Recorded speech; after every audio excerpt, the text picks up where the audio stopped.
Good morning, everybody. Yeah, it's like 2 a.m. Good morning, everybody. Welcome to Solo ReacTalk. This morning, I'm going to be reacting to Star Wars vs. Warhammer 40K. Let me just check here. Episode 40, Mortal Pinnacle Part 3. Yes.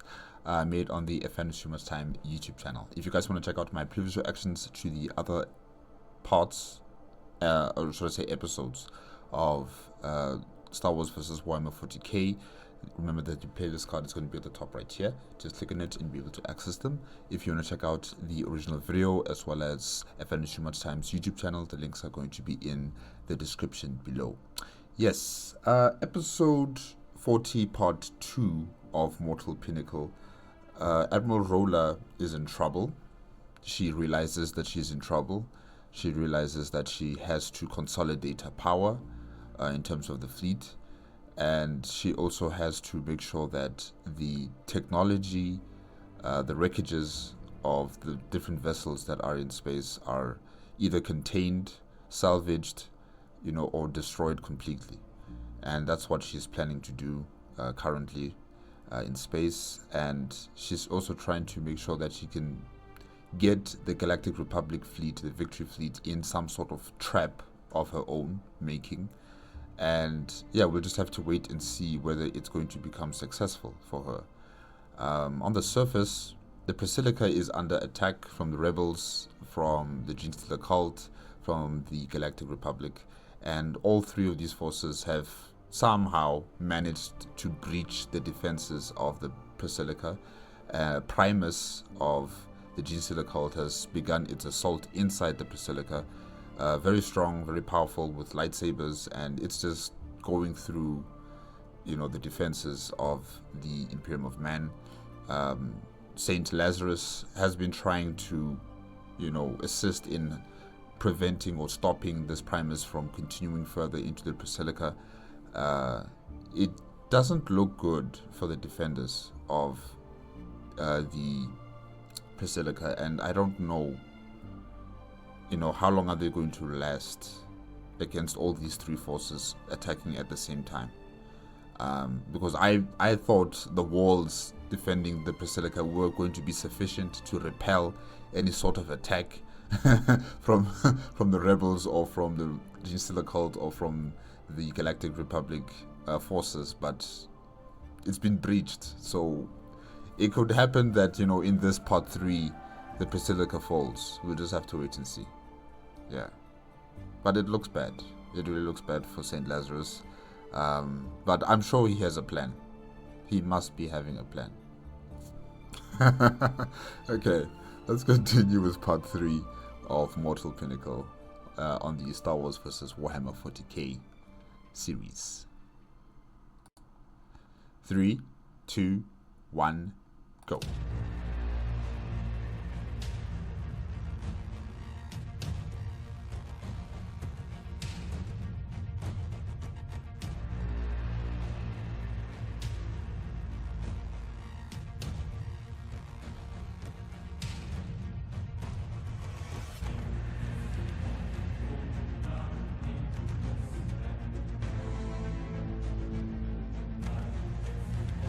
What the cark happened in here? Emiliana said, her eyes darting between the features in the room as she stepped into the former office of Commissar Shadrick. Before her was the cooling corpse of his assigned aide from the Sisterhood, still laying on the ground nearly where she had fallen. Someone had dragged the dead sister just out of sight from the doorway, but she was plainly visible now that the corporal and her squad were in the room. Okay, Amelia. Who are you again, Amelia? I forgot. I forgot about you, lady. Okay.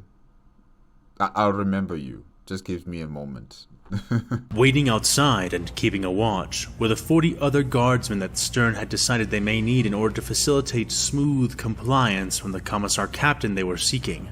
Once Shadrick. The traitor. He betrayed us all. Shadrick. I remember you, Shadrick. collected, the large group had headed into the Basilica to begin their search.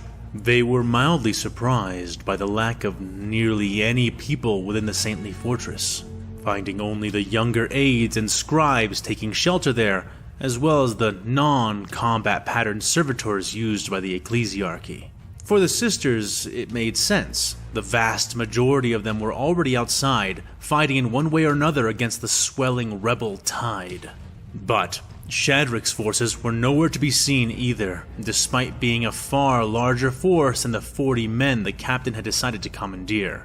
Now, when they finally found his office, the lot of them were greeted not with the scowling face of the tall man they sought, but rather the slack yet surprised features of the cold, dead clerical aide. He's a damn traitor, that's what he is. Him and Aayla.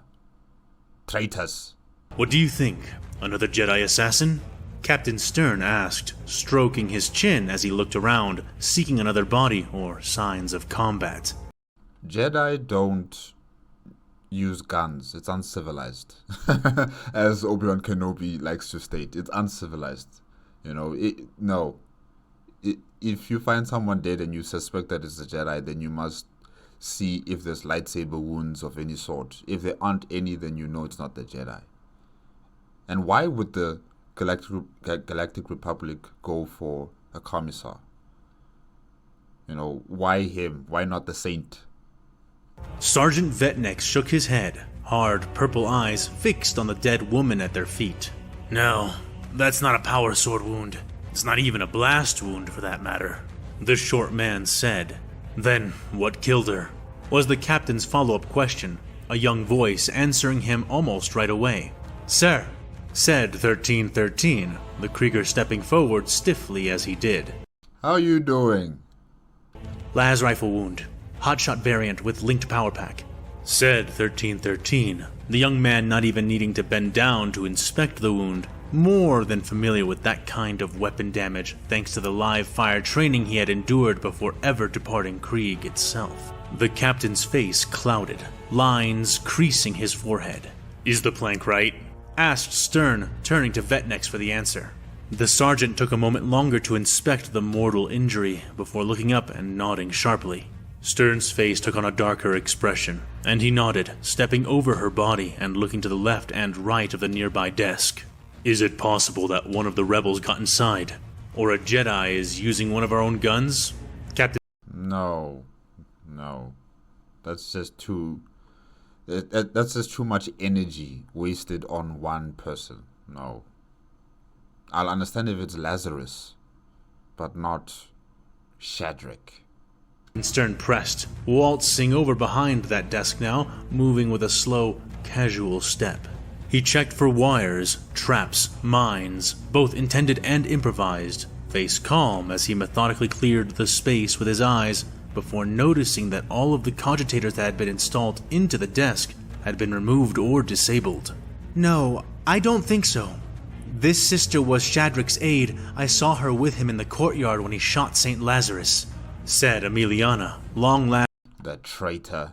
Hefted under one arm, a pistol gripped in the other, held up and scanning along with her eyes as she entered the room more fully, wary of every nook and cranny. Unless she was ordered by her superior, this aide would not have left his sight or his side. If an assassin attacked here, they would have attacked Commissar Shadrick as well. On top of that, the Commissar Captain was marching around with an escort when he was dismissed by Her Holiness. I can't imagine he would send them away afterwards, especially not now while we're in the middle of a carking siege, she concluded. Stern nodded again, placing his hands down on the desk before him and leaning on them as he sighed heavily through his nose. Yeah, I saw them too. Fracking redcoat. He almost spat. All right, let's not jump to conclusions. Scour the room. We need more clues as to what went on here and why, the captain ordered after a brief pause. That will be unnecessary, said an augmented, accented voice. The guardsman in the room turned towards the door, finding a familiar female tech priest striding inside, torn and burnt red robes billowing behind her. Can't be Nova. Nova's still trapped in the Imperial Night. None of them were fresh. All of them bore wounds, the tech priest herself included. Most notably, one of her arms had been severed, or rather, ejected just above her elbow at some point. The small cloud of servo skulls which trailed after her seemed diminished as small cloud of servo. Okay, yeah, it's what is it? Megos, right? Yeah, it's the Megos. I don't remember her full name, but I remember her. Yes. Okay. well, but none of that appeared to have perturbed her as she confidently stepped forward, moving to the shape of her clerical imperial counterpart. The dark-skinned captain stretched his face into a wry smile. "Magos, it's good to see you're still alive," said Stern as she kneeled next to the corpse of the sister, mechadendrites slithering over the tech priest's shoulders and under her arms, descending over the body of the dead woman like a waterfall composed of metal snakes. "I think it's too late to save her. She's been dead for almost an hour, and there's no patching that," said Vetnex, stepping back to give the priest more space. Her life cannot be recovered. This is true, but her data may still exist. Her mission was not only to serve the commissar, but Man, I like her voice. to observe him as well. I doubt that she would have been doing so with only flesh eyes, and flesh is, was the red-robed woman's answer. After a few moments, she released a mechanical sigh, something that sounded more like the release on a pressure valve than a human breath, and looked up at the captain behind the desk. I have it. She said. "Have what, exactly?" Emiliana asked, raising one eyebrow as she watched the incomprehensible work. Sister Tarmi had an audio recording implant installed to aid in her service. I have located it, here, hidden in her left shoulder, said the Magos, stripping back the dead sister's vestments and cutting open her sleeve enough to expose the alleged enhancement, which merely resembled a normal human limb. It is finely made and hidden, no doubt the work of the Ofregan Augmenters Guild. I can interrogate it. Stand by. Processing. She informed them. Interrogated. Stand by. Processing. The many mechadendrites found hidden, virtually invisible seams in the piece of hardware, sliding small filaments within the cracks and causing a short gust of pressurized air to release as the false shoulder revealed itself. The skin-like casing sliding up on small metal stands to expose the wiring and metallic structures which lay beneath. The Magos began to interface with it shortly, and the soldiers waited, looking around nervously. Stand by. After a time, one of them spoke. "What are we going to do?" asked Vetnex, crossing his thickly tattooed arms over his chest as he leaned against the cold metal wall. "Do about what?" asked the captain, standing straight behind the desk, his eyes on the tech priest and her work. Vetnex's lip twitched before he replied, rubbing his neck as he began to speak. "About the obvious, Captain. Unless she comes back out of that shoulder with a very strange set of facts, then it seems pretty obvious to me what happened here." Yeah, but let's keep that to ourselves. You know, don't say anything. Don't blurt it out. Just keep it to yourself until the evidence is presented to us. Until that time, keep your peace. You don't want to get into trouble. Said. Stern shifted his gaze from the busy Magos to the sergeant, eyes hard and narrow. "Careful, Sergeant. Be very careful. Commissar Captain Shadrick outranks everyone in this room, myself included. If any potentially insubordinate thoughts you might have drifting around your head make it out of your mouth, it could be a few lashes or a bolt to the head." Yep. "Got it," said the captain, his sergeant's face hardening but saying nothing more, only nodding sharply. They waited in tense silence then, the most at ease of all of them seeming to be the lone Krieger who stood among them. His face was perfectly calm and impassive, betraying no emotion, a second mask now that his first was hanging broken from around his neck. "Are you really that calm, or do they just train you that way?" I think the answer is yes. He's really that calm and they train him that way. Emiliana asked. The young guardsman nodded. "Yes," was 1313's quick reply, making the woman's eyebrows furrow in his direction. But before she could say or add anything else, The Mago stood up from her work, and all attention returned to her. Captain Stern, it is ready. I have excised the most relevant record from the data logs she had stored. It will contextualize what happened here. They are ready, and you may hear them now. She informed him. Stern twisted his neck to the left and to the right, eliciting a few pops and rubbing his hands together before nodding. "All right, play it," said the captain, but she shook her head to deny him. This is for your ears only, Captain.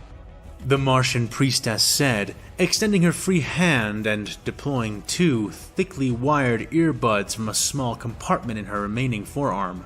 Grimacing at the implication, Stern nodded his head and came around the desk, taking the small buds and carefully placing them into each of his ears, listening. All those present watched his face, feeling the tension in the air as the captain overheard the last few minutes of the sister's life. Suddenly, something he heard hit him, his eyes slowly widening and then bulging. He yanked the earbuds out by their cords. He must have heard Aayla and Shadrick talking about the exterminator's plans that Aayla has for the planet. Yeah, and that, you know, there is a space for him to escape with Aayla when that time comes. Yeah, he must have heard that part. Trickle of sweat sliding down his forehead and along his nose. "Captain?" asked Emiliana cautiously. "I'm fine. We need to split up the 40 men we have with us into search squads. Immediately. I want at least 6 different groups moving through this basilica. Vet, get them divided and ready to start searching," he said. Vetnek stood up straight from the wall and saluted. "Aye, sir," he said before turning around to do as he had been ordered to. "What are we looking for? The commissar?" The traitor. We are looking for the traitor. Damn traitors. Asked Emiliana, and Stern nodded, his expression sour as another bead of sweat slipped down across the heavy lines of his face. "Yes, but we aren't just looking for him anymore. We are apprehending him on sight. You two are with me and my group. Let's get moving," he said as he made for the door, fighting to keep his posture steady as the last few words he had heard echoed within his mind, like the dirge of a firing squad.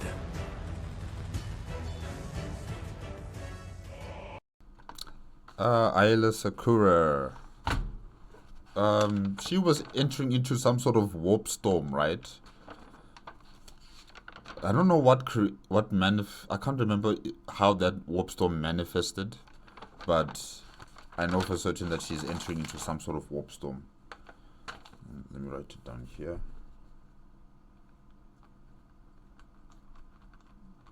Master Aayla Secura. Okay. They howled around her, cold against every inch of her being, freezing every fiber of her soul in a shockingly potent assault. The knight could feel her skin shiver, her sudden goosebumps painful against the damage on her skin, her body reacting as though she had been suddenly immersed in an ice bath. That sensation continued, no matter how hard she fought against it, sinking into every feature and crease, chilling her right down to her very spirit. It hurt just to exist within this struggle, a single mortal flame lost amidst a twister of black thoughts, emotions, and memories. The Jedi Master wrapped her arms around her own body, somehow holding herself together in the face of the warping onslaught. Could Aayla Secura become, corrupted by chaos? Is it possible? Hopefully not, but hey. Taking a moment to gather her strength before once more resuming her work. At the guiding command of her potent mind, Ayla's hands became scalpels, their every edge honed to razor precision. Visualization now firmly in hand, she briefly examined the tools of her craft before using them. The metaphorical blades glinted with a sharpness born of raw mental discipline, a discipline that she then turned on herself. Cut, snip, tear. Her face grew lined in her meditation as pain screeched across the surface of her thoughts. How could she do any of this precisely while in the midst of this attack? Under normal circumstances, she would have already torn herself mentally apart. The memories were not her own. That was her only saving grace in all of this madness, adding a single advantage to her labor as she worked. A mental surgeon attempting an intense and delicate operation, all while trapped within the howling winds of a metaphorical hurricane. Fortunately, she could stand to be less careful, less precise, at least up to a certain point. These memories were simply not hers, and the way they were affixed to her mind, her history, were unnatural and unattached to her actual life experience. Yeah, but you know what? If she can somehow maintain herself through this entire ordeal, I think this will be a great benefit, especially when she has to deal with something similar in the future, and also other Jedi. So, yeah, if she can make it out of this, then it's really going to be a great benefit for the Jedi Order. Because I remember she also had something similar, a similar experience with Aayla. And, Aayla was implanting images into her mind, of Warhammer 40K. And she just went, well, not ballistic, but, she almost lost consciousness because of what she saw, what she experienced, as all of those imagery and the feelings and the type of life that Aayla has been living through in Warhammer 40K. It made her paralyzed with fear, with not anger, but just she was petrified from what she saw. She experienced all of that, but she still survived. And that's also another learning experience that she can also give over to the Jedi Order. So don't die. Aayla Secura, don't die here, okay? We need you. We need you. Even so, she nearly lost many of those experiences, the moments that made her who she was as she struggled with the dark torrent that had been unleashed within her. Aayla did not engage with the memories. She only cut them away, going well beyond the technique of flash burning as she used the Force itself to curb neurons within her very gray matter. Wow. Physically disabling them, destroying the memories they held in their near entirety. But, despite that, those same memories fought her like living things, forcing themselves into her mind's eye even as she tried to obliterate them, attempting to destabilize her focus and escape her clutches like slime-ridden fish. Normally, this kind of work was forbidden, and even when allowed, it was delicate, dangerous, and that was when supervised by other Jedi. But normally it was not the memories of someone else whom she was purging, and that allowed her a semblance of leeway she could not have had otherwise, had they been personal experiences of her own. The alien memories tried to change that, trying to imprint themselves into secondary memories and thoughts, like missiles made of pure mental trauma, seeking where she was weakest before detonating within her skull, marking her. But she contended with them every bit as harshly. Aayla had been mind-ravaged before, had been drugged on real spice until all she could remember was how to breathe, speak, and fear. She had been eroded and controlled by the dark side at the hands of Master Carco, had fed his dark ambitions while he Okay, she's gone through a lot. I was only talking about Aayla, but no, there's more things about her from the past. Oh wow, okay. This lady's been experiencing a lot of mental pain. Turned her into his assassin, his pawn. She had been the puppet of traitors and the prey of fallen beings long before the Republic had encountered the Empire, and she had recovered each time, and each time she had grown stronger for it, more versed in the workings of her own mind with every effort made against it. The teachings of Master Plo Koon and the wisdom of Master Yoda echoed within her, joining her fight like reserves of hidden strength, now reinforcing her spinning thoughts. I am a Jedi. she said to herself as she lowered the blades to the surface of her mind again and again.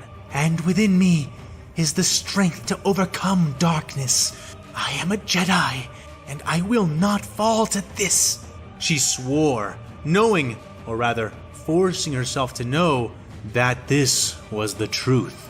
Slice, tear, snip. Though she made jagged cuts in the memories, she was careful not to fear them such that she was willing to come too close to her own, making rough slices and leaving the vague rinds of the mind war that had been used against her there. She knew this tactic would not uproot every one of the horrible thoughts that wormed in her skull, but it would free her of most of them, and for the rest, well, the rest she would simply need to deal with. That was the price she would pay for engaging in this internal battle here, now, and at a rush. When at last she had done enough, her eyes flared open wide, colored red and yellow like flames in the night, before dulling and cooling into her natural hazel shading. Aayla's chest heaved, her breath rough and ragged. I thought she was going to descend into the dark side there for a moment, but okay, she's back. Sweat slicking her entire body and stinging against the many blisters and small wounds that had found their way to her during the long day of battle. At once, she felt the stillness, the silence, and she knew that she was not flying any longer, though her eyes confirmed that she was still within the Lat gunship, right where she had left herself. The Jedi's joints popped and clicked as she rose to her feet, feeling oddly frail, almost old and withered after her many exertions. How much more could she realistically expect of herself? How much farther could she take this? As far as I must, she breathed, answering her own doubting thoughts with pained determination. Aayla straightened fully, stretched her arms out for a brief moment, and then reached out with her hand, opening one of the wall-mounted pockets within the ship with her mind. From it she drew out a ration bar, which floated through the air into her hand. The Jedi tore it open, feeling her teeth ache as she chewed through the nutritious but foul-tasting meal, before walking to the front of the cabin and pressing her blue thumb against the red button she found there. "Leadhead, I need a report," she said, forcing strength she did not feel into her voice. "General, good to see you're finally awake. Was getting a little worried. We've arrived. Commander Graves and the others have gone out to look for the Jedi. But things are not going smoothly," said the clone pilot. "In what way?" Aayla asked, taking a second and then third bite after she spoke. "Well, for starters, there's blood everywhere, ma'am. Over everything. And it's not just blood-looking stuff. It's real blood." Blood? Everywhere?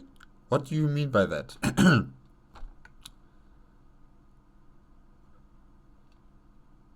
Like in the city, just blood everywhere? Okay. "We tested it.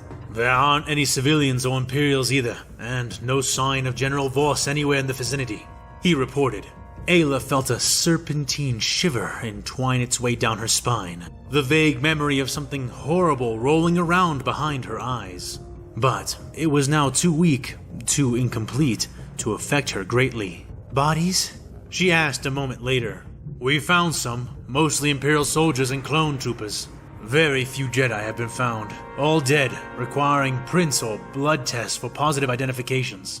If I had to guess, I'd say whatever happened down there turned into a big mess," said Leadhead.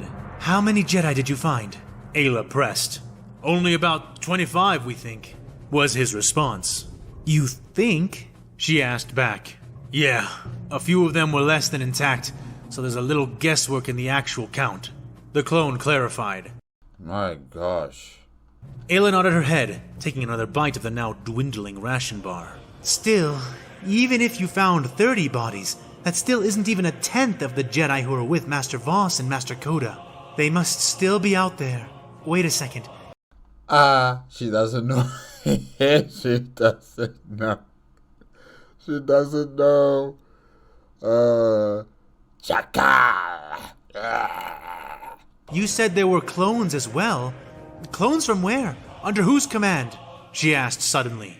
Well, yours, General," he said through the wall comm. Were these the forces I sent with Commander 65? She asked incredulously. Oh no, is it those clones that are, they're corrupted by chaos? By Korn in particular. Blood for the Blood God. It appears so. Oh, is that why there's so much blood everywhere? Oh no. We've ID'd a lot of troopers, but we haven't found the commander yet. Still, it is unmistakable. These are his men, said Leadhead.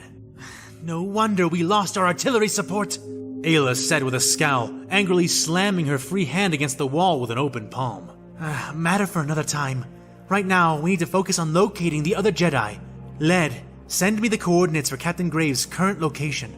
I'll meet up with him and head up the search personally from now on, she said. Aye, General. Just watch your step. It's a literal mess out there, he said, before suddenly the doors to the craft squealed and popped open, a ping appearing in Ayla's personal communicator a moment later. She turned and walked to the edge of the ship, and at once the Jedi Master could see that Leadhead had not been exaggerating. The opened doors revealed that the craft had been set down in the alcove of an alleyway just wide enough to fit the vehicle they had come in. Puddles of congealing blood glistened in the dim light, rippling as drips and drops splashed down into them from higher roofs, walkways, and buildings. Guys, what the hell is going on in this place? Why is there so much blood? From who? The civilians? The clones? The Imperium of Man forces? Like... Aayla scrunched her nose as the smell hit her, a metallic, rotting stench that was not unlike that of a charnel pit. Yeah. The Jedi stepped out into it, not even bothering to try to avoid the unavoidable crusty slurry that coated everything around them for as far as she could see. Following the ping, she took off like a bark speeder, stepping lightly and hastily as she ran after Captain Graves, her every movement Don't slip and fall in that blood. so swift that she was never in place long enough to catch the spattering blood she left in her wake. This whole section of the city was disturbingly silent, her rapid splashing steps echoing eerily between the many blood-drenched spires of this once shining segment of Azure City. She turned a corner where her ping led her, seeing another alleyway, this one far more narrow than the one they had parked their LAT gunship in. There was no sign of Graves or anyone else, and she entered in only a few steps before igniting her lightsaber, her eyes scanning the walls and shadowed spaces with a predator's intensity. Captain Graves? She called out into the alley, voice echoing between the shadows, which lengthened thanks to the blue glow of her blade. Aayla heard a noise to her right and spun, placing her blade before her as a compact dumpster opened up, lids squealing as it swung up and over. The Jedi's tension released as she saw the familiar helmet of the clone captain peer out at her, before he himself began to work himself free, brushing You guys were in the dumpsters? Okay, why? scrap and garbage off of himself once he was out. Clear, it's just the General, Graves said, and all around them, from windows, one other dumpster, and a manhole cover, the other members of Aquila's squad revealed themselves, coming out of hiding. Sorry about that, General, he said with a brief salute. Heard you coming, and couldn't be sure it was you. Not to criticize, but I think a little more stealth is in order. We heard you running here almost a minute before you arrived, he said, and Aayla blushed slightly and nodded. Graves was right. The last thing she needed was to walk into another trap. But the logic of those thoughts only adhered for so long. Good call, Captain. What's the situation? Look at all that blood. Ugh. Oh gosh. She asked. Graves shrugged pointedly. I have most of the LATs orbiting the area but keeping their distance. We cannot raise the other Jedi on comms, and we cannot find them on foot. No idea how everything here got so red, but I doubt it means something good happened, he said, and Aayla nodded. It was the Red Storm, she said confidently. That must be where all this blood came from. Really? I don't think so, but okay, yeah. Graves shrugged again. It's real blood, General. We tested it. Human, Duro, Twi'lek, it's a big mix, but it's all definitely blood. How can a storm rain real blood like that? And why? He asked. The warp can do many things that are unexplainable. So maybe it is the storm, but I don't know. I'm asking myself, like, where are all the people in the city? There's supposed to be people, some people running away, some people fighting, something. But there's nothing, it's quiet. And you just see puddles of blood on the floor and everywhere on the roof and, dripping from the ceiling or whatever. So, yeah, I can't explain it myself. Aayla shook her head. I don't know, Captain. Maybe it's a weapon meant to demoralize us. Or maybe it's something even more sinister. I doubt the Definitely more sinister. answer is good news for us either way. Have you found any trails that might lead us to the other Jedi? She asked him. No. We spotted the tail end of a retreating Imperial force a little while back, but little else, he said. Aayla arched an eyebrow at that. What was that force doing here? Do you know? She asked. Graves shrugged again. It was mostly scattered and running. We did not pursue past what we needed to verify it. They are not carrying prisoners from what we could see, and they were not being actively pursued, though they sure were running like it. We doubled back to keep searching for the Jedi, but, as you can see, progress has been stagnant, he reported. What about you, General? Can you, sense anything? Point us in a direction? The right direction? The commando asked. Aayla nodded. I think. Give me a moment, she said. The Jedi then took a deep breath and closed. I like this image. It shows how this region of Azure City is just, blanketed with this red haze. And even the skies are still red. And yeah, really, it looks like there's some sort of warp storm anomaly happening around here in the city. Yeah, it's nice image. Closed her eyes. Her mind was far from centered now. The traces of her memory were still haunting her every conceived thought, and she doubted she would be able to detect the presences she needed. At least, not in a conventional way. But she and her former master, Quinlan Voss, had established a powerful force bond, even during their first meeting. A bond which had only grown stronger throughout the many years working together. It was this bond she now sought out, finding it within the confines of her soul and pulling on it gently. If her master was alive, she would feel him. If he was not, well, she would feel that as well. Is Jackal still eating? Is Jackal still eating, guys? Oh my gosh. Oh. To her temporary relief, she found the pull was taut, his own life still present, and yet to become one with the Force. But that means he's still being eaten. Oh god, you better rush to him as soon as possible before it's, before he's dead completely. Yeah, I think Jackal is slowly eating him alive. Soon after, she felt something else. A context that came with that revelation, and it killed any joy she felt from the discovery. He's in trouble, she gasped, eyes opening. Who? Asked the captain. Master Voss. He's in pain. He needs our help, and likely the others do as well. We must go to them, now! She said, voice taut. General, if we move at pace, they'll hear us coming. The captain began to say, but she silenced him with a sharp wave of her hand. That is a risk we will need to take, Captain Graves. We will not last much longer if what I sense is true. I'll keep pace with you, but we must run. Are you ready? She asked. Ready, General. He confirmed, and she took off, the clones hot on her heels as Aayla followed the line of power which connected her and her former master together.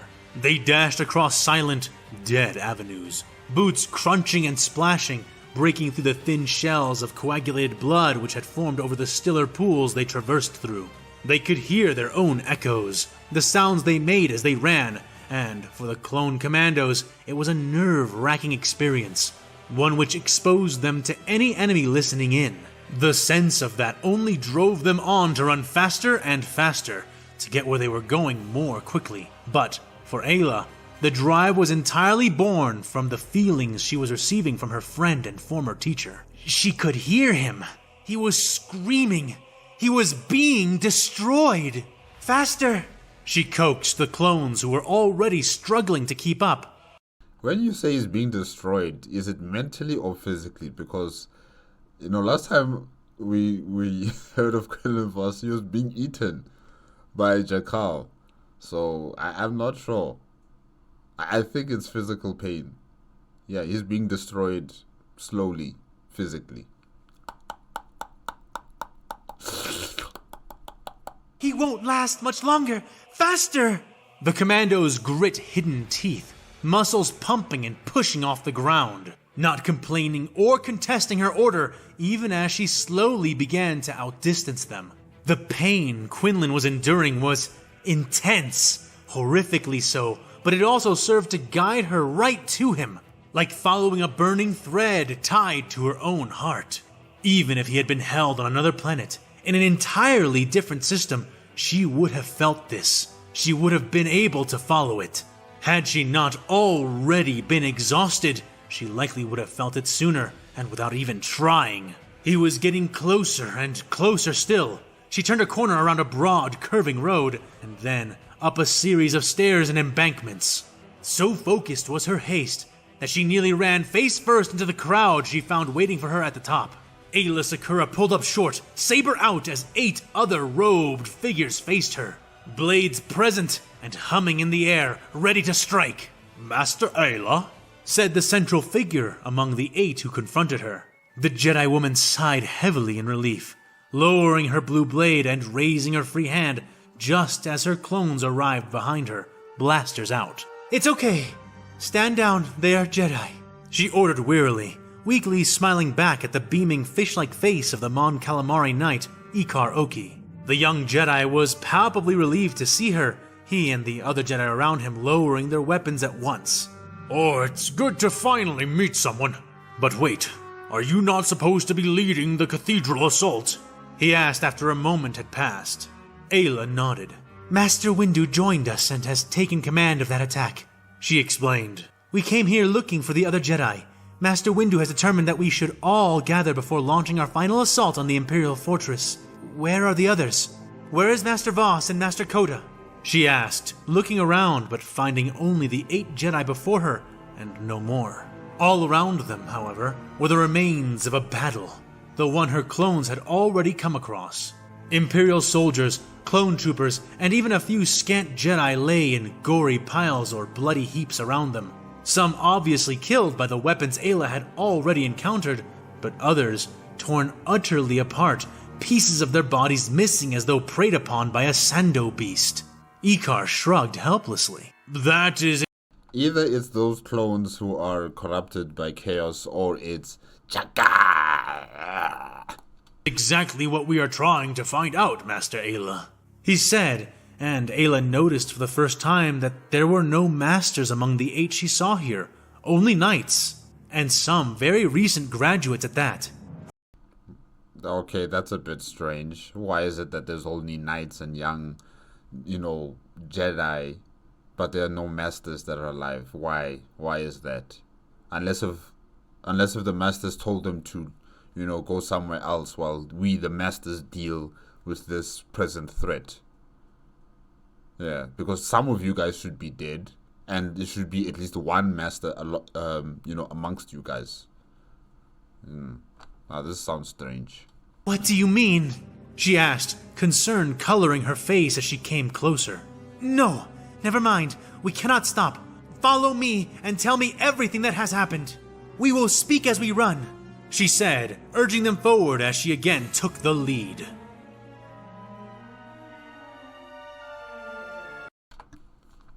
Okay, Ahsoka Tano, we're back with you, and the skull that you abducted. Ahsoka Tano. "Ahsoka, you can't be serious," Rex hissed. The Togrutan warrior smirked from over her shoulder at him, a flicker of her old impish demeanor dancing across her face. "What's wrong, Rex? Afraid of a little skull droid?" she asked sarcastically, communicating with him mostly through their comms as he and the others hung back somewhat. "More afraid of the ambush it's probably leading us into," he grumbled through the earpiece Ahsoka wore, pressed under her right Montral. "Oh, calm down, Rex. It's not leading us into a trap. It trusts me now," said Ahsoka brightly, stepping around the bodies and debris that were scattered across the ground. Dismembered limbs and disembodied organs, shattered metal, broken weapons, all burned by raw heat and friction, a grim halo plastered around the length of the dreadnought Ahsoka and the 501st had brought down on top of the Imperial forces. Yeah, those were good times. Those were good times, hey. Oh, those episodes. Emperor, deliver us. Smell was acrid, a mix of acidic chemicals and the almost appetizing scent of roasted meat. Ew. Ew. Which somehow made it even worse. Ahsoka grimaced then, her grin melting as her stomach tightened, first with hunger and then with nausea, but she ignored the sensations to the best of her ability. It trusts you because you know some Imperial words and aren't recognized as an alien by it? Forgive my skepticism, Commander, but that's not a lot to go on, he said in return. Ahsoka rolled her eyes, following the hovering Imperial machine as it continued to guide them closer to the ship. Shortly after the rebels had departed, it had taken flight again and wasted little time in informing Ahsoka of the reason it was floating around looking for people. After a brief word with Rex, she had decided to take it up on its request. "No, that's only the reason it would talk to me," she explained over the comms. "It trusts me because I hid it from the rebels," she said back, holding her remaining short saber in her hand, but keeping it inactive. "And did it actually say that, or are we just assuming?" he added, grunting as he climbed over a small pile of wreckage. Ahsoka did not answer that time, glad that the distance between them hid the slight heat that burned her cheeks, since assuming was exactly what she was doing. But the imp droid had been clear on one thing. Someone was in trouble. They needed help, and one way or another, Ahsoka was going to do what she could. Nerva and Farness. She didn't know how yet, didn't have a plan, but she had been trained by her master to do the right thing when it appeared, and to wing it when it did not. She didn't quite know which one she was doing now, but she had some faith that it would work itself out. Hopefully. "Wait, is it taking us back inside the ship?" Rex asked into her ear as they watched the floating machine hover its way through a large fissure in the hull, disappearing inside. "Is it trying to get us to rescue the prisoners we already took?" the captain added, though this time the former Jedi shook her head and responded. "I don't think so. We've already moved all the prisoners off the ship," she said, pausing only a moment longer before waving the clones forward. "Let's go, Rex," she calmed to him, and the clone rolled his eyes, drawing his other pistol and nodding. "Right behind you," he sent. The other clones following behind them also got their weapons ready, following after their captain and commander, but moving cautiously, obviously wary. The interior they found waiting for them was a dark, burnt-smelling mess of smashed floors and fried components, some of which sparked and hissed in the shadows, providing brief spurts of illumination, revealing the extent of the damage from time to time. The one steady light was that cast by the floating skull, who had paused ahead to wait, and then, once seeing Ahsoka enter, turned to continue. "Machine, where are we going?" She called to it, but in response it only gave the same answer it had given each time before. Priority Beta 12 personnel requires aid. Time priority is prime. Please follow closely. We are on the fastest route to your destination. It droned in the Imperial language. Ahsoka puffed The fastest route to your destination. Yeah. out a frustrated breath, but did as it bade, swiftly outdistancing the clones, who were meant to stay back anyway. The Imperial droid had no impediments thanks to its hovering ability, even as it crossed the encumbered chamber and smashed access tunnels that made up the length of the ship. For Ahsoka, it required acrobatics to keep up, and for the clones, who were not nearly so flexible, the going was much slower. By the time the machine led her to where it was going, Ahsoka and it were virtually alone. The thing stopped suddenly, hovering in the air and not progressing any further. It had halted before an enormous heap of wreckage, some of it obviously part of the dreadnought, but some she did not recognize at all, the style striking her as far distant from the sleek, cold architecture of the Confederacy. She came up to it and waited, but it made no further moves. Are we here?" she asked, looking around at the enshadowed metal scrap all around her. Affirmative. It droned. "Okay, so who exactly am I here to save?" she asked, taking a step back and starting to wonder if this really was an ambush. In response, the droid tilted its head in the air, hovering slightly to the left, while brightening and broadening the light which emanated from one of its eyes. The spot of illumination struck the wall and made Ahsoka jump in sudden surprise as an enormous metal eye was unexpectedly lit up before them. The beam of light widened and widened further, gradually revealing an entire armored face that was far larger than Ahsoka's entire body. The dented, crushed, and leering face of a hateful but dead war machine. The Imperial Knight. It had been smashed under the ship, she realized. It was one of her own victims, a single example of the many which had fallen prey to the maneuver Echo had performed. It lay propped up, mostly on its chest, one massive mechanical hand extending out before its face, slightly open, the other arm trapped and hidden under the bulk of the CIS dreadnought, as was most of the rest of its body. "Whoa, that's a big droid," she said as she watched it, cautiously. Droid? What an insult. This is a god machine. How dare you call it a droid? Ugh. Walking towards it, staring into its dead gaze. "I'm not sure I can rescue this machine," she said into the air, eyes still stuck to it as she spoke. It is not the machine we are looking for to save, Ahsoka Tano. Night Walker recovery optionally optimal. Night Operator recovery imminently possible and required. It stated to her, keeping its light steady. "Wait, you mean there's a person inside this? Trapped?" she asked incredulously. Affirmative. Was the quick response.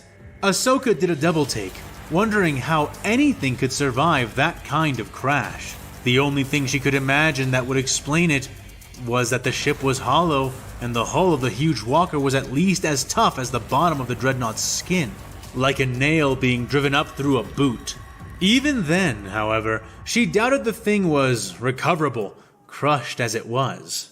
"Okay, show me how to get inside this thing," she said, and in response, the spotlight the servo skull was emitting moved up from the face of the large war machine to the crushed hatch which lay above it. "Right," she grumbled, seeing how high up it was, even with the machine smashed into the ground. Gripping her lightsaber more tightly, Ahsoka braced herself like a coiling spring and leapt, jumping up onto the machine's exposed, open hand, landing on its tallest finger, and then leaping up from there to land on its head.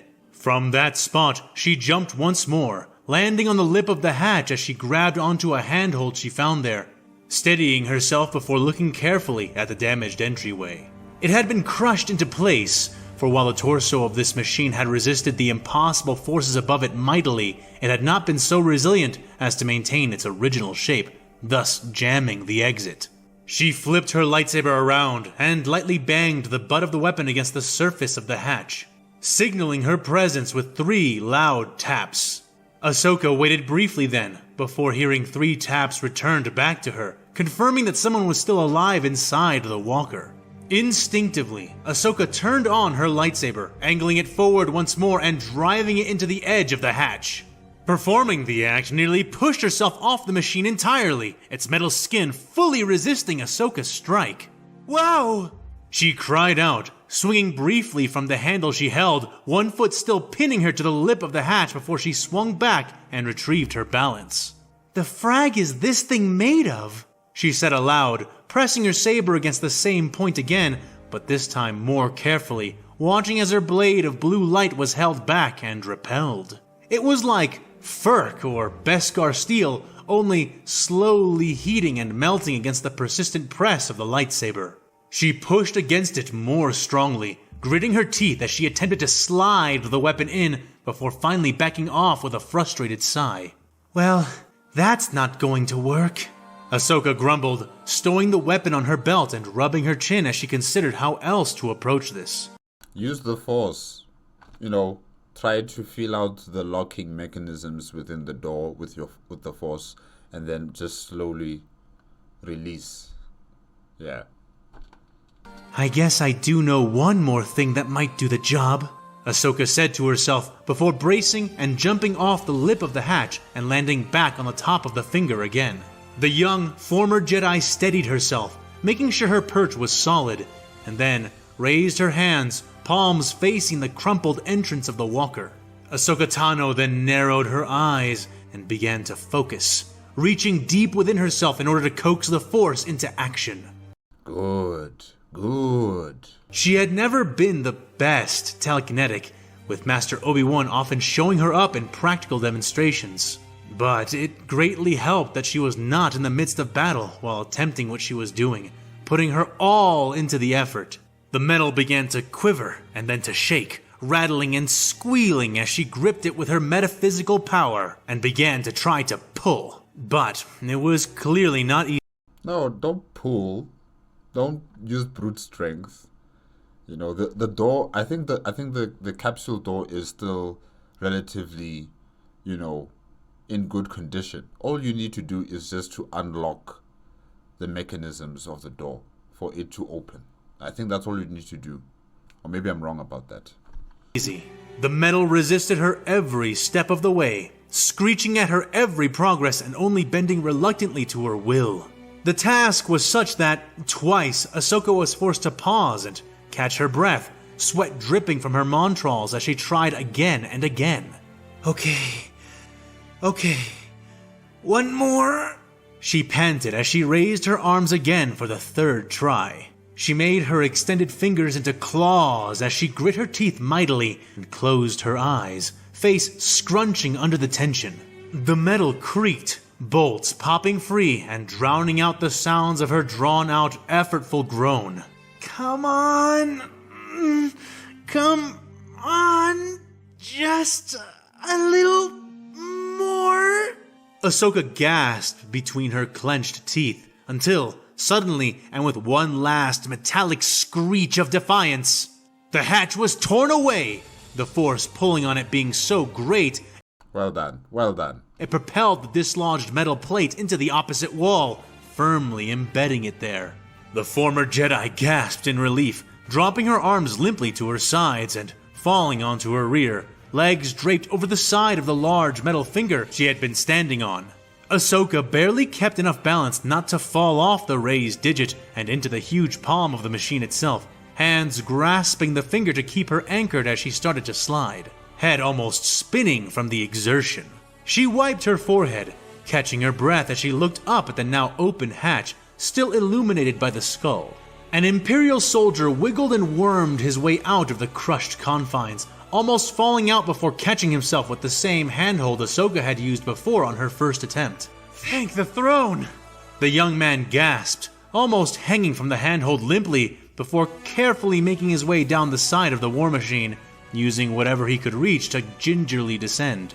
Ahsoka watched him carefully, noticing that he was armed with a holstered pistol and a sheathed knife strapped to his outer thigh. More than that, however, she saw that he was clearly injured, taking his time as he descended down the wreckage. Well, you can thank me too if you like, Ahsoka panted, getting up and flipping herself gracefully down into the palm of the hand, speaking in her best Imperial. Yes, of course, the imp added in response to her words, lowering himself to the ground and limping forward to greet her. To greet her? Okay, Farnes. You don't see that she's a Xeno. Okay. Yeah, no, but you want to thank someone who's saved your life. I mean, you guys could have suffocated in that place. But, I'm just saying, you Imperium of Man soldier. Xeno races, you shoot on sight. So it's a bit awkward. Thank you. Throne bless you. I thought I'd be trapped in there forever, he said, shielding his eyes from the light that the servo skull was shining, but stumbling out of the luminous cone quickly. "And thank you too, Bofin. I owe you my life twice now," he began to say as his eyes adjusted, biting off his own words when he finally got a good look at Ahsoka.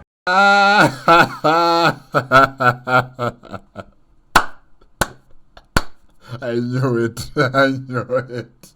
I knew it.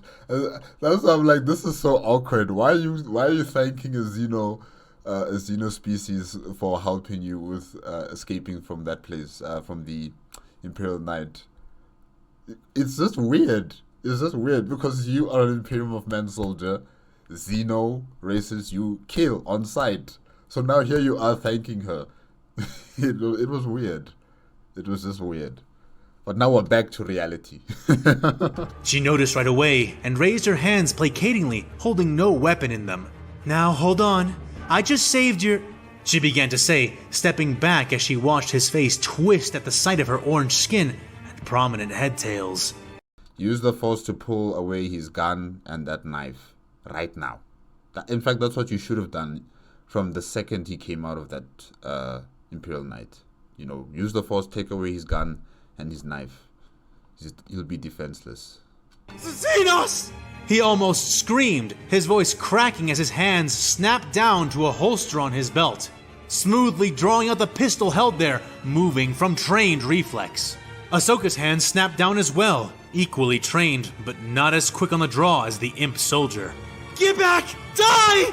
he yelled in a frenzy, hands shaking around his gun. He fired, his first shot going wide to the left, causing Ahsoka to flinch to the right, though his second shot would have lanced her through the lower right of her chest if she had not drawn and activated her lightsaber, moving even as he was firing his first shot. The second beam of light was deflected off the blade she used to intercept it, sending the quick ray into the sparking ceiling. The young man fired twice more, Ahsoka rolling and ducking just barely out of the way, coming up to her feet in a ready stance, prepared to retaliate. The Togruta snapped out her other hand, pulling the pistol from the soldier's trembling grip. Exactly, that's what you should have done from the get-go, but it's fine. You did it now. Catching it firmly by the barrel. But he didn't stop, reaching down to his lower left thigh and drawing out his combat knife, flipping the blade into a reverse grip, his eyes wide and frenzied with obvious fear, even as he charged at her with the weapon raised. He began to yell, running for Ahsoka before being caught in the back and knocked unconscious by a brilliant blue ring of energetic light. The Jedi sighed. You gotta love those stun guns. And shook her head at the young imp as he fell face first into the ground. The attack that had caught him by surprise was one Ahsoka recognized without actually having to see the clone who fired it. Captain Rex and his team finally arriving as they pushed aside a fallen metal beam that stood between them and their commander. Well done, Rex, and everybody else. The captain had issued forth his blast from one of his pistols, firing while still behind the pillar they now shifted aside. The servo skull began to beep wildly then, releasing the same alarm it had before, but only for a few seconds before Rex silenced it by firing another ring into the floating machine. Rex has had enough. He's had enough. It's like, you know what? All of you guys have to be stunned. Just right now. All of you. Stand. I'm tired. Causing it to drop to the ground with a hefty clang. "Rex!" Ahsoka said. No, Rex did the right thing here. He did the right thing. Hey. Said, half relieved by his arrival and half frustrated by his shot at the Imperial droid. "What? It was a stun blast," he said, walking over and looking down at the groaning, unconscious Imperial soldier. "Besides, I told you it was an ambush," he added, pushing the young man over with his boot and kicking away the combat knife, which spun off and embedded itself a half-inch into the metal wall it hit afterwards. Rex couldn't help but notice, shaking his head. "How the frag did they get the knives, that shop?" he grumbled to himself. "It wasn't an ambush," Ahsoka corrected, drawing his attention back. "He was trapped inside that thing," she said, pointing to the massive machine and causing several of the clones to step back in shock once they angled their own rifle-mounted flashlights at its face. "And that's how he thanked you for it?" the clone captain asked sarcastically. To that, Ahsoka nodded with a defeated sigh. "He attacked as soon as he realized I wasn't human. I couldn't even get a word in. He just went berserk, she said, shaking her head. Rex laughed, causing Ahsoka to narrow her eyes at him. And what's so funny about that? She asked, Rex shaking his head. Nothing really. It's just... these imps are so backwards, even their droids are more reasonable than their troopers, he said with a half-hearted shake of his head. Well, Rex, you are ignorant of the Imperium of Man. You don't know the type of reality they live through in their galaxy. If you lived in that galaxy, you would understand why are they like this. Why are they so terrified of xeno races, you know, and how they've been indoctrinated since day one of their birth. They've been indoctrinated to hate the xeno. No matter the cost, they must be eliminated. This is a human galaxy, and it will only belong to humanity. Anything else is heretical, or it's a abomination that needs to be exterminated. They come from a galaxy that's extremely dangerous, and you know, it's just who they've become as a people. It's unfortunate, but that's, you know, the reality of the Warhammer 40K galaxy. So yeah, you laughing, I understand, but you know, you are ignorant of where these people come from. Ahsoka couldn't exactly argue with that, breathing heavily as she walked over to the skull and picked it up, seeing lights flickering in its lensed eyes, the small clamps underneath its body hesitantly clicking and twitching. Well, let's not let this go to waste, she said. See if you can't salvage something from this thing. No, this is not good. This is not good. Don't salvage the technology. Nova. What about Nova? Is she okay? Some records or weapons to bring back, the former Jedi ordered to her troopers. Right, said Rex, waving his men forward, who began to climb up the huge machine, working their way up towards the burst hatch. I assume we're taking this one too? He asked a moment later, aiming down at the Imperial with his pistol. The former Jedi nodded her head almost absently. Yes, he's our prisoner now, she said, turning away from the trooper. I know someone's not going to like this. There's a particular person that's not going to like this. And his name is Mace Windu. He said, no more prisoners. Nobody. We are here to fight. We are here to kill. Prisoners, no. We have enough of them now. As they scaled the machine and looked back towards Rex. You know, I could have handled him even if you hadn't shown up, she said, a slight... Yeah, I don't know, hey. I'd rather be safe than sorry. I'd rather be safe than sorry. You were just too patient for my liking, Ahsoka Tano. No. The moment you saw that this guy had a gun, he has a knife, you should have used the Force to pull those things away from him. Instead, you just allowed him to continue to have it until he saw you and, you know, started to panic. And then he started throwing out his gun and the knife after. No. You're just too patient. Mocker's grin creasing her face. Yeah. Rex responded, rolling his shoulders. All I know is that General Windu isn't going to be happy to hear about another prisoner. Yep. He said as he stared down at the defeated imp. Make that two, called one of the clones near the hatch. We've got another one in here. A droid woman. She's unconscious. Looks pretty roughed up, said the same trooper. Good. Like you said, Rex, the droidified ones have been the most sensible so far. It can't hurt to take her as well, said Ahsoka. At that, the clone commander shook his head derisively and scoffed. Sensible? The last one you talked to killed my men and nearly fried you like an egg, Rex said, some exasperation working its way into his voice. I know, she said, face darkening at the recollection. But he did it to escape our custody, something we'd probably do in his shoes. And he let me live when he didn't have to, she added. So what? Rex asked. Ahsoka might be the key to ending this war. between the two factions.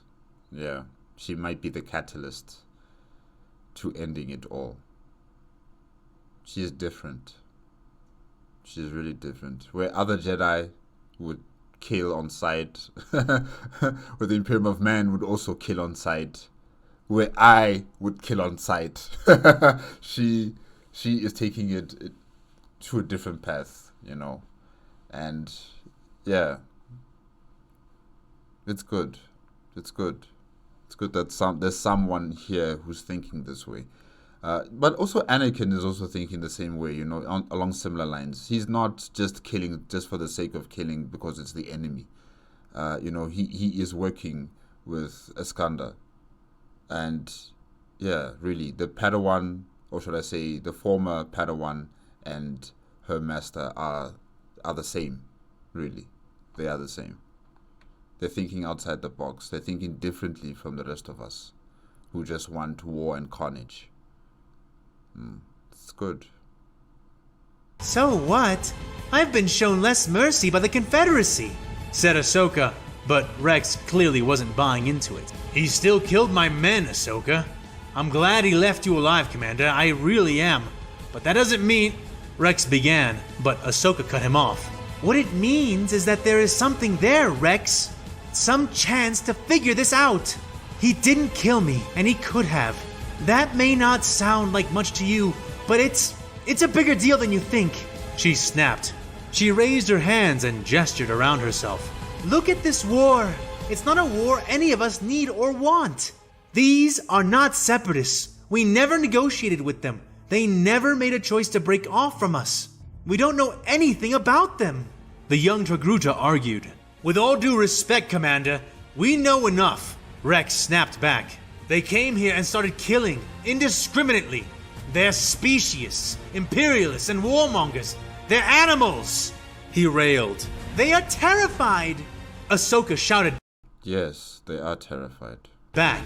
You can't feel the Force, so it's not as obvious for you, she said, gesturing towards the Imperial at their feet. But when he attacked me, he did it because he was scared. When we were fighting the droidmen on the ship, they were afraid of me. Of me! I can't even remember the last time I met someone who was afraid of me before even seeing what I could do. All of these Imperials, they think they have a good reason for fighting us like this. They're more shocked to be taken alive than to be killed by us. That means something, she almost yelled.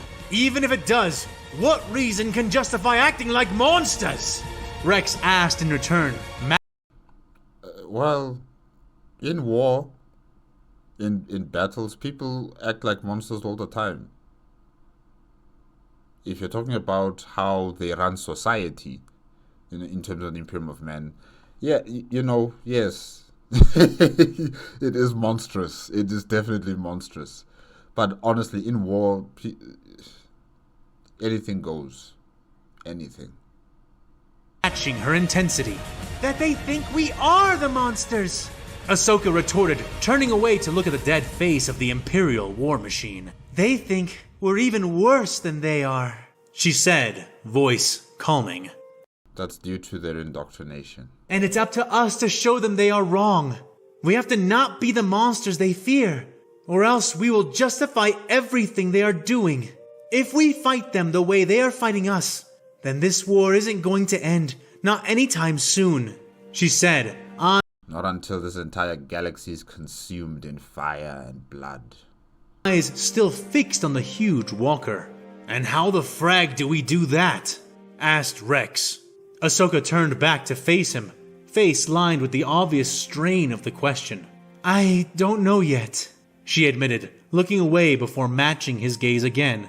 But it starts with talking, and we can't talk to dead people, she said before bending down and starting to heft the soldier up. So help me with him. Do you have any binder cuffs left?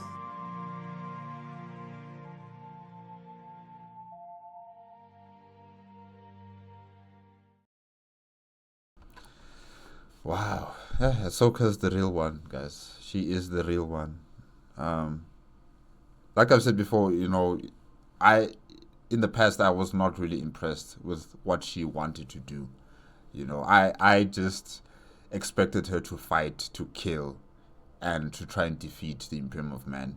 But the moment when she started to take a different path from everybody else, I could not understand. You know, I had no patience to negotiate. I had no patience to see it in a way where there could be an understanding between these two factions. I just wanted the two factions to fight each other until there's nothing left. You know, because it's Star Wars versus Warhammer. So yeah, I really wanted them to fight until there was nothing left. But Ahsoka is showing us a different light. She is showing us a different path. And it's a difficult pill to swallow, especially after all that's happened, on Axum, and all that's happening currently on Axum. You know, there are really crazy players on the field like Aayla, where with him you cannot think of a way of negotiating peace with someone like that. You know, you cannot think of negotiating peace with the Imperium of Man when they have people like Aayla and Shadrach, you know.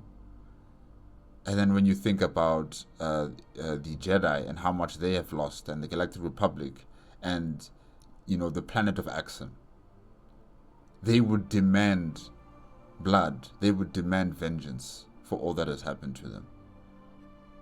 And really, Ahsoka's path is a very difficult one.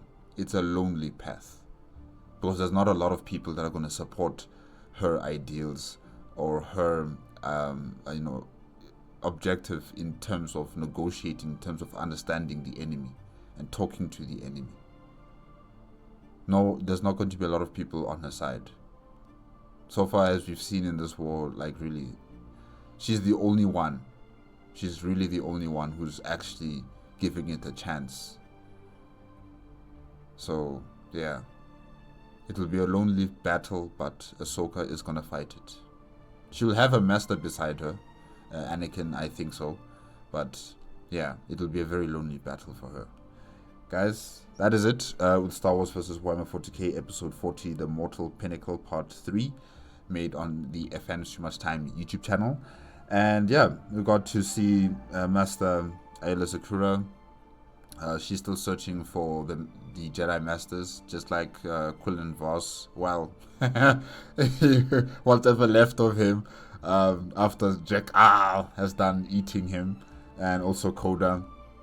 And what else happened in the first segment of the video? Ahsoka's the third segment. Sorry, guys. Shadrach, yes. Shadrach, of course, he shot his secretary, the sister, and he escaped.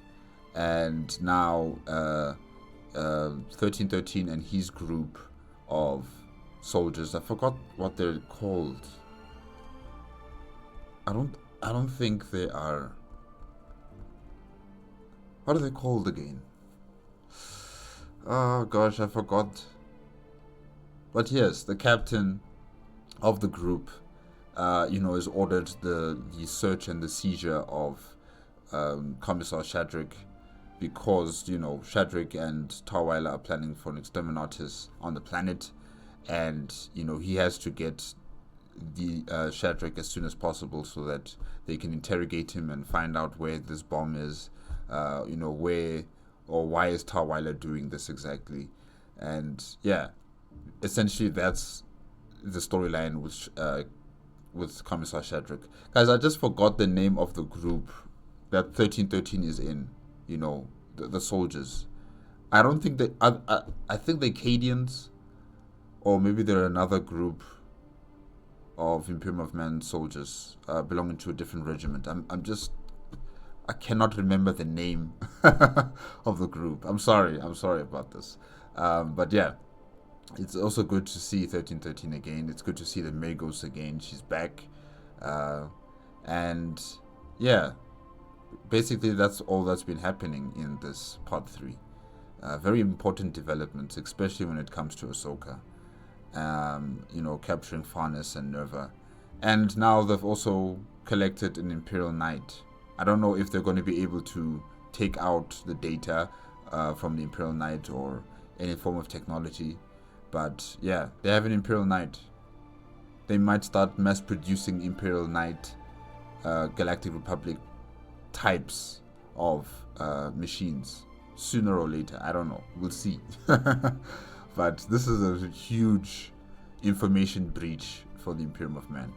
Really, they've been compromised here with this Imperial Knight being taken, or the information being taken from it. Yeah. Okay guys, that's it. Remember, if you want to check out the original video as well as a Fan Streamer Times YouTube channel, the links are going to be in the description below. If you like my reaction, please give me a like, comment, and subscribe to my channel. Click on the notification bell if you want to be up to date with my latest videos, and I'll see you guys hopefully next week. Okay? Good night. Oh, good morning. It's now 3 o'clock.